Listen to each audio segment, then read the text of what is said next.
I'm Dr. Malcolm Horn, Director of Mental Health Services at Rimrock Foundation in Billings, Montana.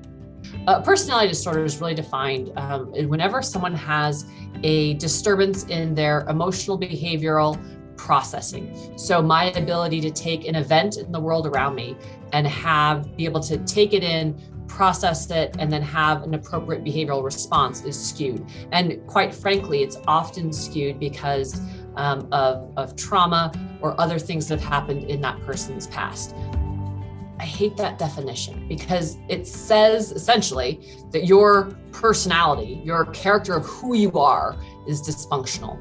And that is really pejorative. That's really negative.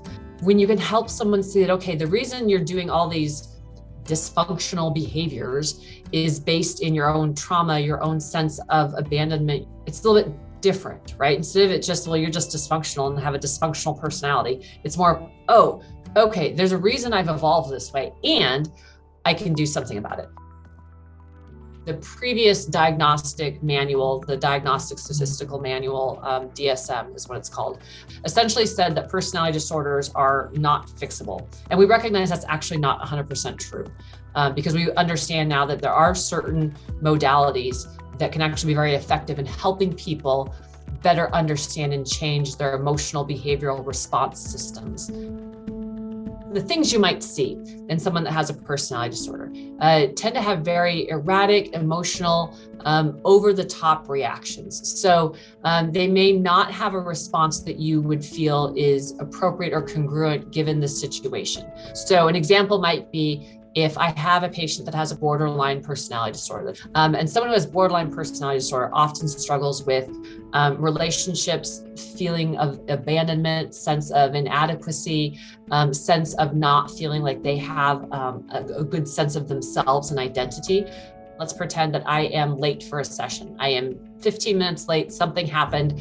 They may take that situation, my therapist is late, and it becomes, she hates me, she doesn't like me, she's mean, now I don't like her, I'm not gonna trust her, and she's terrible. So quite often people that have personality disorders really struggle with interpersonal conflict. So it's much easier for me to abandon you before you abandon me. So I'm gonna walk away, I'm gonna disown you, I'm gonna unfriend you on Facebook, I'm gonna vote you off the island, whatever else, because in some ways that's safer for me. See, I've hurt you before you can hurt me. And so you may find that you're often feeling like you're combative and in this kind of push-pull dynamic with them. And they may not do a good job of listening to, hey, I was late because I was dealing with somebody else's crisis. It's not about you. They may not be able to hear that. And so it's as humans, we are emotional animals. There's often a lot of judgment and misperception around people with personality disorders because in some ways they can be incredibly frustrating to work with. Because of that, I think they sometimes get kind of a bad reputation. From a treatment perspective, if I think, okay, so you need to go to your group therapy and go to your individual counseling and do all the things, that might be really challenging and difficult for them. So there's resistance right off the bat. And so then as the provider, I might think, well, you just don't want the help. If my disorder lives in the sense of abandonment, then getting into a therapeutic relationship where I learn to trust you is terrifying. Because then what if I learn to trust you and I learn to maybe feel safe with you and then something happens and you abandon me? That is a horrible feeling.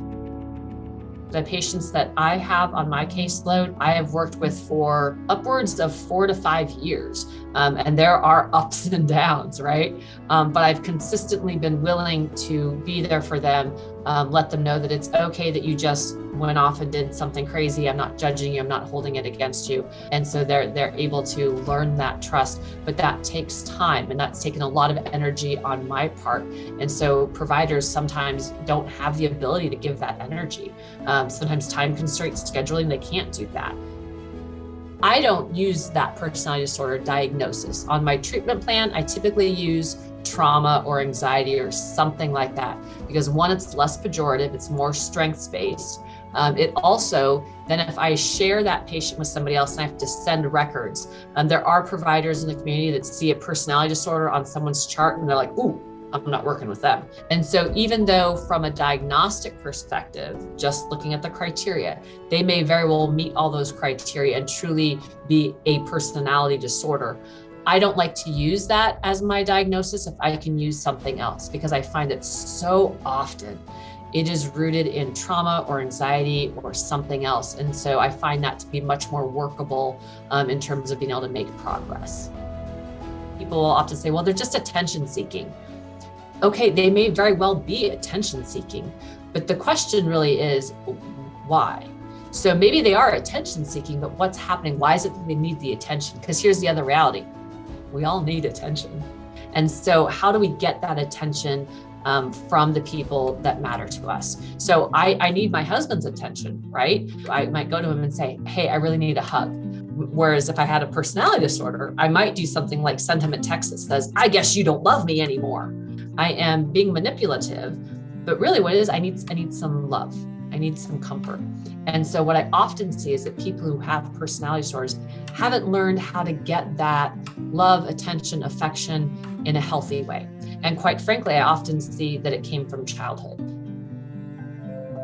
But if I rule the world, the future diagnosing, treating of people with personality disorders would look very different. I would get rid of that entire category of personality disorders. There's several in that category. In my opinion, it's quite often a trauma or anxiety-based disorder. When we do treatment interventions, they are very similar to how we treat people with trauma and anxiety. As a family member, it can be hard. It's often one of the things that brings people into my office is they want to do marriage counseling or family counseling. And one of the people in the family has a personality disorder that's never really been diagnosed or treated. And so the rest of the family is very frustrated with the behaviors, and for a good reason. And so then it really becomes about how do we help all of you have a better understanding of the behavior, because behavior is communication. And anybody who's worked with people that have personality disorders will tell you, when they can start to build that trust, when they can start to really have that insight as to why they are the way they are phenomenal people. They are amazing.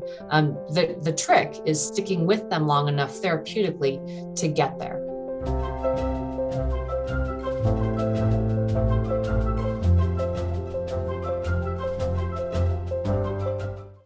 To take this course and learn about others, click on the link in the description and subscribe to this channel.